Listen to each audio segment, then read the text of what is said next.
Hello, hello, and welcome to our weekly live. Today, I wanted to talk to those of you that sometimes go through a pretty hard time in life, and you're kind of left without the luxury of kind of walking away from your business for an extended period of time because that is how you earn a living, and you need to keep going despite feeling like crap. So if you ever have experienced that, then this live is for you. For those of you who don't know me, I am Coach Katie Collins, and in my own business as well as in the Launch Squad, I serve as a business strategist and sales coach. So in the Launch Squad, we're helping people really figure out how to get themselves online, launching online, and coming up with a sales mechanism that is repeatable and dependable and that works. So I know for a lot of you out there, emotions happen, and we have been through a complete shit show of a year of 2020, and we're still seeing the effects of that. And so whether there's a worldwide thing happening, like we're seeing right now in Afghanistan, for a lot of us, we're empaths, and it's really hard to see other people struggle and feel like there's not much you can do about it. So whether it's on a global level or a local level, or even just in your family or inside of you, sometimes it can be super hard to show up and be a leader in your business when all you want to do is crawl under the covers and not deal with the day. So I first wanted to acknowledge, I think the word depression gets thrown around quite a bit, similar to like narcissism. Those are clinical terms. And sometimes people like to use those labels, whether or not they're, correctly clinically used. So I tried not to use the word depression like in the title, but I do, I've been there, and I know what it's like to have a major depressive episode. And when you're in something like that, what I'm sharing with you today, may not work, right? Like when you're in a major depressive episode, you need to get medical help and, be treated by someone who feels better than you, that can guide you along, because the depressive brain is very mean. And it's very hard to make decisions and all of that. So sometimes you do need medication for that. So this is not me trying to tell you what to do if you have a major depressive episode. But, depression falls on a scale. And, we can feel depressed in a single day or for a week and then kind of shake it off, right? And so if that's where you are, that's who this live is for. So I wanted to share just a few things, because I've gone through, some tough stuff, and I've been self-employed for 10 years, and I've got to show up to my business whether I feel like it or not. And for those of you who know me personally, you know that I'm going to, kind of keep going, and like, the show must go on type of thing. I worked for a company for a long time that really encouraged me to compartmentalize what might have been going on in my personal life, or even, personalities in the room that weren't working in the name of the company and the event.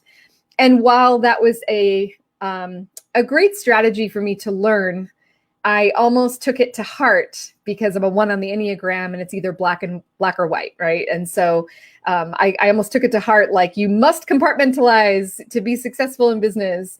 And now I know that's not really true. And sometimes you have to give yourself the luxury of a little bit of a break, and you have to be immensely kind to yourself when you're feeling this way. Other people's kindness can only take you so far. But if you're not kind to yourself and to your body and listening to your body, you're going to continue to feel worse and worse and worse. So the first thing I want to talk about really is nutrition. In my journey of kind of the ups and downs of, being a very emotional human being my whole life, I was always the crier of the family. I just get super, attached and sad to things that are happening around me or to things that are happening to loved ones. And what I've learned is how important my nutrition is, because a lot of times when we're feeling like psycho or just crazy, like a lot of women will be like, I'm so irritable. I don't know, like, who is this person? A lot of times it's nutrition or supplements that are missing or medication that you're taking that is changing your brain. And that's what I mean when I say be kind to yourself. Don't try to brush it off and say, oh, I shouldn't be feeling this way, or I need to get rid of this emotion. It's like, it's happening. It's happening in your body. And the first thing you want to look at is, did I drink too much alcohol last night? Because that's a depressant. Did I not get enough sleep? Did I eat some food that I know is not good for me? Like gluten is an inflammatory for everyone, whether it's a major inflammatory for you or a minor inflammatory for you. When your body is inflamed, you're going to have some irritability and discomfort. And so it's not always, a lot of people will say, well, I don't even know what's wrong with me. Nothing's wrong in my life. The first place you should be looking is a physiological condition that's happening in your body that's showing up in your brain. So that said, the thing that makes me just feel so grateful and happy in the moment is eating a plate of food that is a rainbow color. Like the array of rainbow on your plate is how we should be eating. And when you see the multiple colors in the food that you're eating, it triggers your brain to be extremely happy. I don't know if you've ever noticed that, but when I discovered that there was a reason for that, I was like, wow, that is so cool, because I have experienced that, the rainbow array on my plate. So I will make just some delicious, healthy, grain-free food. I want to make sure that there's some protein and some vegetables, a lot of vegetables. And I'm generally feeling happier just after fulfilling myself and nourishing myself in a way, and then really taking the time to sit and eat it and not trying to eat at my desk. So food and nutrition is the number one. Of course, you always hear exercise is another one. And I know what it's like to be so bummed out that you just can't seem to move your body. And so here's where I've just been learning, be really gentle with yourself, but at the same time, listening to the depressive brain, listening to that ego that's like, no, you don't have the strength to do that. Or, you're going to feel better laying here in the bed. The truth is you really don't. There's a difference between getting rest and wallowing. And so when I have things to do in my business and I'm like, oh, I've got to write this newsletter, or I've got to go live, or I've got to show up for a client. I'm not going to cancel a client call because I'm bummed out, right? Then I need to do things to change my energy before I get on the call, before I get on the live, or before I write that newsletter. And wallowing is not something that's going to help me change my energy. So what does? So I will go out. Thankfully, I have a front yard and a backyard full of weeds. And not many people say thankfully around that topic, but I really enjoy pulling weeds. There's some satisfaction around that. I share all the time with you how weeding your garden, weeding your yard is a reminder about weeding your mind.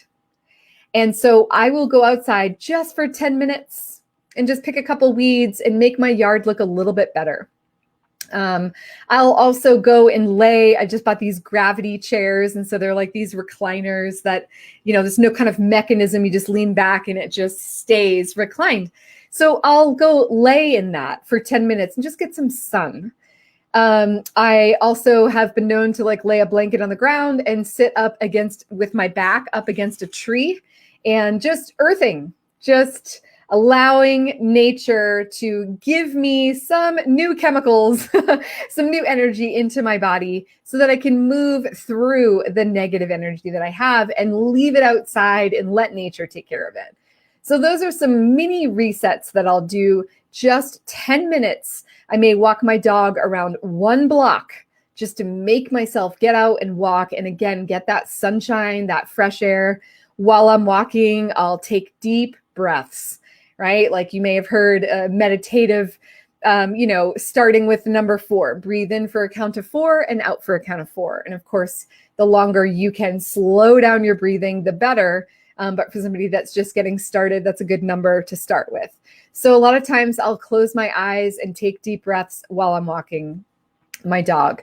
And that just helps me reset so that I can show up and do the absolute musts. And for me, that's showing up for my clients. I very rarely cancel a client call. If I cancel a client call because I'm sick, you can be guaranteed I am really not feeling well. And I want to be able to show up in my best. So that said, there are times when we've got a to-do list that's, this long, right? I don't know if you can see that, but just like, oh my God, I have so much to do and I'm not feeling well and I'm not feeling it. And it's really hard to write a newsletter when you're not feeling it. So the first thing I like to do is ask myself, do I really need to do this today? Like, is this something that I could put off till tomorrow when I'm certain I'm going to feel better? If I can put it off until tomorrow, I'm going to do that. Because when you don't feel well mentally, the best way to feel better is to give in to the need and desire for rest. Different than wallowing, but rest. So if I don't have to do something that day, I will probably put it off until the next day. So I give myself the grace to not be a superhero on a day when I certainly don't feel superhero-like, and knowing that my body is really encouraging me to rest. But if I do need to do stuff, like I said, I'll do those 5 or 10 minute shifts in energy so that I can show up for the next hour the best I can. And I remember even when I was a teacher, I went through this horrible breakup and I was just like sobbing, right before 8 a.m. And then I would go in and I'd start teaching, at 8, and then it would be done at 11 and I might sob between 11 and noon. And then I had another class at noon till 3 and I would pull it together somehow.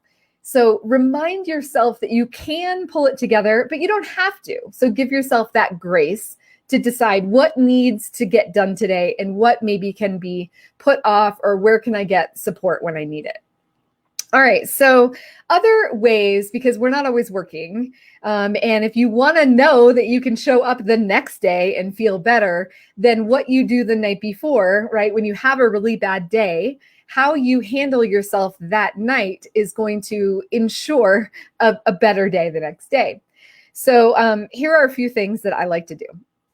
As you all know, I love dancing. So dancing can shift energy for me like that. I just have to love the song, and I live alone, so I can put music on full blast and dance in my living room. And the only person that's watching me wondering what the heck is going on is my dog. And she's kind of used to it. And actually, she's like the opposite of emotional support animal. When I'm in a crummy mood, she just looks at me and goes into the basement. Thank you for the love and support, Annie. But dancing is huge for me. So for those of you that don't live alone, maybe you've got roommates or you've got a family, and it's hard for you to put music on full blast, do a silent disco. Put your earbuds in, close your office door, and have a dance party with the music in your ear. But it's the movement of your body that is moving the energy. So when we're feeling depressed or bummed out or scared, freaked out, nervous, wondering if anything's going to work out in the long run, it's stuck energy. It's just stuck. And so all we're doing is moving our body and getting it out. And to me, dancing does that for me. So for some people, it's meditation. For some people, it's doing some, yoga poses, doing a flow of some sort. So you find what works for you in your body. I just really like high level energy. I also really like to listen to a few songs that just remind me of my greatness or of what's really possible and what's really true. It reminds me that whatever's happening right now, I'm going to get through it. I'm not going to say everything happens for a reason. I think that's a tough thing to hear depending on what's going on. Oh, you got cancer for a reason. I don't think that always works. And, you know, when you're grieving the death of a loved one and things like that, it's a process. It's going to take some time. So being gentle with yourself and just knowing some of these things and allowing yourself to feel better in the midst of grieving is something to work on, right? Okay, what else? So uplifting songs, that's what I was saying. Okay, so Fia, F-I-A, she's this really young, I think she's Swedish singer, and she sings, you know, Time for Greatness or Shedding Old Skins, I think is one, you know, My Time to Shine or something like that. But those are very uplifting. So I will just go to her channel and listen to like every single song by Fia while I'm walking, right? Just again, to try to feed my mind more positive things. Binaural beats, you can release a lot of negative energy or bring in and magnetize what you're trying to attract just by tuning into binaural beats with headphones on. So I'll listen to that while I am doing work and just try to allow that to work while I'm working. Uplifting songs. Love and Light by Fish is another song. You know, like first time I heard it, I was like, oh, this is kind of cheesy. But actually the words of it do kind of, you know, make me feel better. And so I might put that song on. Michael Franti is another one that can get me moving and dancing and grooving and feeling, you know, fine and free pretty quickly. So just know, you know, who are the artists that make you feel better, and what are some songs that are uplifting that you enjoy listening to, and make a playlist of them so that you've got an uplifting playlist when you need it. Listening to music while in the shower, while getting ready for the day, definitely showering, taking a bath, like really treating your body well are all ways that can shift some of that negative energy. It may not be long lasting, but it certainly can help in the moment and can help you get the things that have to get done. And let me tell you how accomplishing that feels. Speaking of feeling of accomplishment, cleaning out one junk drawer or clearing the clutter on one surface can make you feel like in the midst of being out of control everywhere else, that is one thing that you just controlled. I read this, I didn't keep it. I don't know if I can pick it up real quick, but I read this cool quote about clutter. But basically, I'm not going to find it right now, but basically it was saying, when there's clutter, it's a sign that you're not taking good care of yourself. And I thought, oh, that's really interesting. So when you clean up just one area, so a lot of times we're like, I'm going to clean the whole closet. I'm going to go through everything I own. No, you're not. Right? Because you don't feel well. And so everything is moving at a slower pace. But to tackle one junk drawer can give you an immense feeling of control during an otherwise kind of uncontrolled, out of control, what is happening to me time. So don't be afraid to just pick one area to declutter and see how good that feels. Throwing things away, getting rid of old stuck energy wherever it is. Speaking of old stuck energy, sometimes I'll smudge my house. I'll feel like there's this energy in my house that's not doing me well, and I will go around with sage and smudge it. So these little things, or cleaning, mopping, right? Like just things that I don't normally do, but that just make me feel better. And, you know, it's like, oh, I don't have time to do that. It's like, come on, like mopping. I mean, I live in a small house, but literally mopping my floor is going to take me like 15 minutes. So just little things like that can do you a world of good for shifting the energy. Okay, I already talked about allow yourself to sleep. Right? And the difference between that and wallowing. And so if you're laying there and you're wallowing in the sadness, sometimes you do have to cry and let it out. And that's moving through that energy. So there's nothing wrong with feeling the emotion and moving through it, right? Nothing wrong with that. But other times it's really your body just encouraging you to rest because you are stressed out. And your body can't handle constant stress. And that's when we get into that adrenal fatigue, right? So I'm working with a health coach right now, and I'm seeing there's 3 levels of stress. There's I'm like emergency. That's not the right word. The first level, alarming, maybe. And then the second level is resistance. And the third level is just exhaustion. So I'm in the resistance phase of stress, which means my body is used to being in fairly constant stress all the time.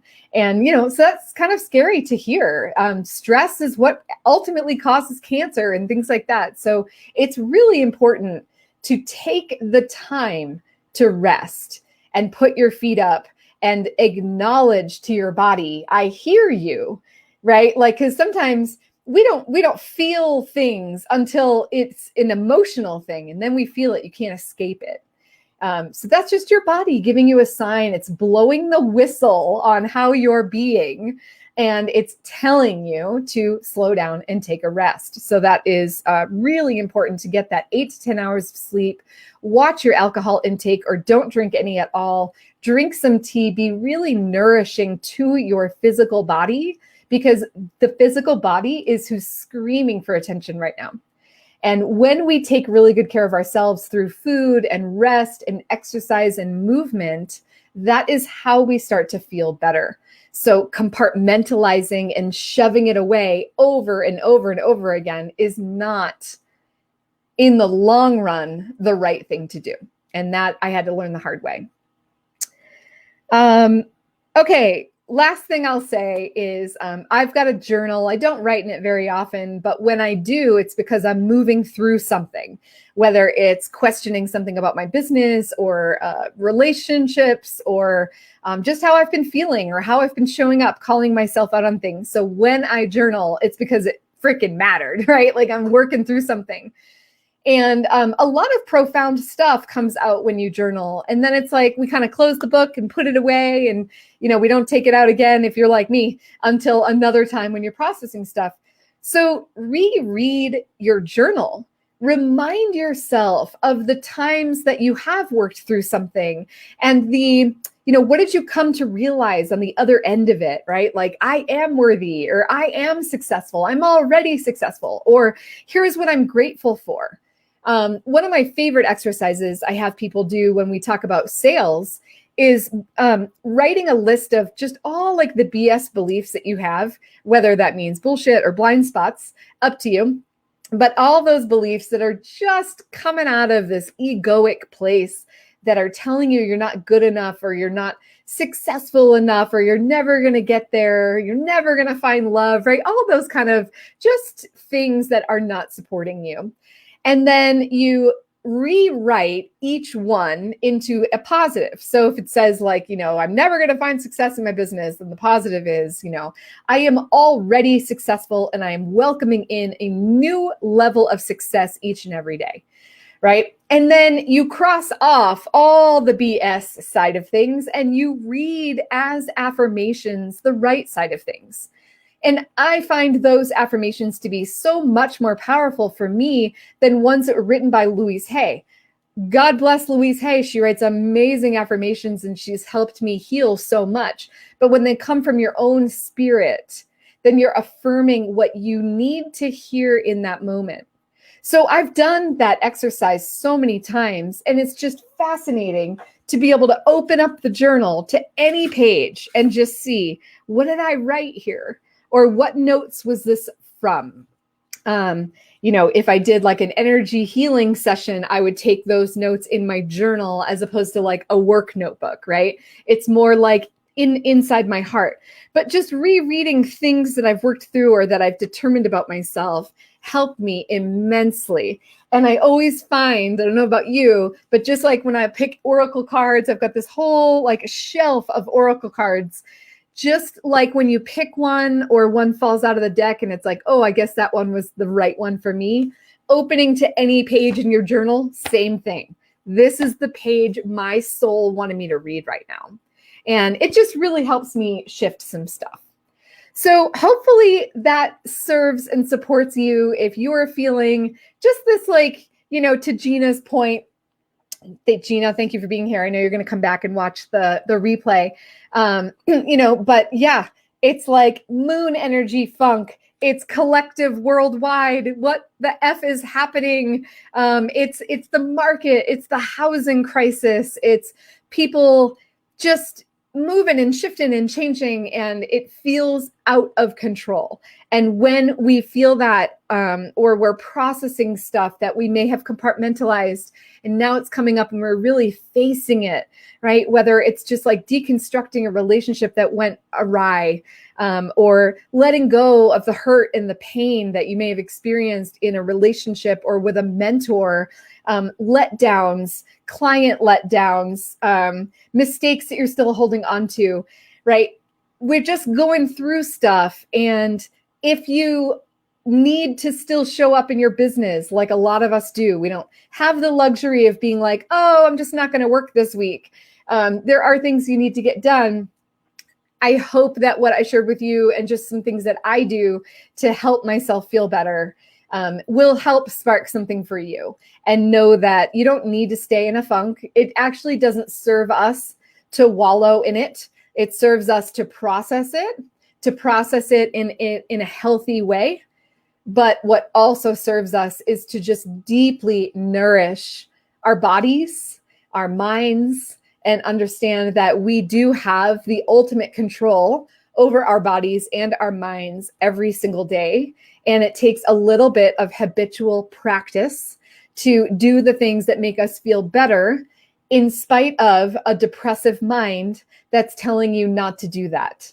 I remember going through a major depressive episode in my 20s. I had a quarter life crisis, if you will, and I felt so out of control. And I was in therapy. And when I would say certain things to her that, things that were going on in my mind, to my psychotherapist, she used to say, that's the depression talking. And that really hit home for me, that not always the words that are going in our mind are good ones, or even the right ones to pay attention to. And so it's a habitual practice for us to say, I'm going to push the pause button on that BS story. I'm going to open up my journal and read something better. I'm going to tune into Fia or Michael Franti. I'm going to dance my butt off, right? I'm going to put my feet up and take a 20-minute rest before I go live so that I'm more grounded. All of these things can really, really support you during the day and during the week when you still have to show up to work. So may you all be blessed and happy and healthy, and realize how important it is to take care of your body, mind, and soul, because that is when your business is going to boom. That has been my experience. That's been the experience of all of my mentors and business besties, is just the ultimate self-care and acknowledgement of what we don't have control over and how we can feel better so that we can keep moving forward. So, all right, everyone, thank you so much for being here, whether you're live or here in a replay. Let me know in the comments what you're taking away. What are some things that you'll do if you're feeling that? And please know, if you do need a pep talk, a boost of support, or just somebody to know that you're struggling, please send me a private message and tell me that, because I know how it feels and I've got you. So sometimes it's just nice to have somebody say, I hear you, I see you, and I'm going to check in on you from time to time now that I know that you're not feeling well.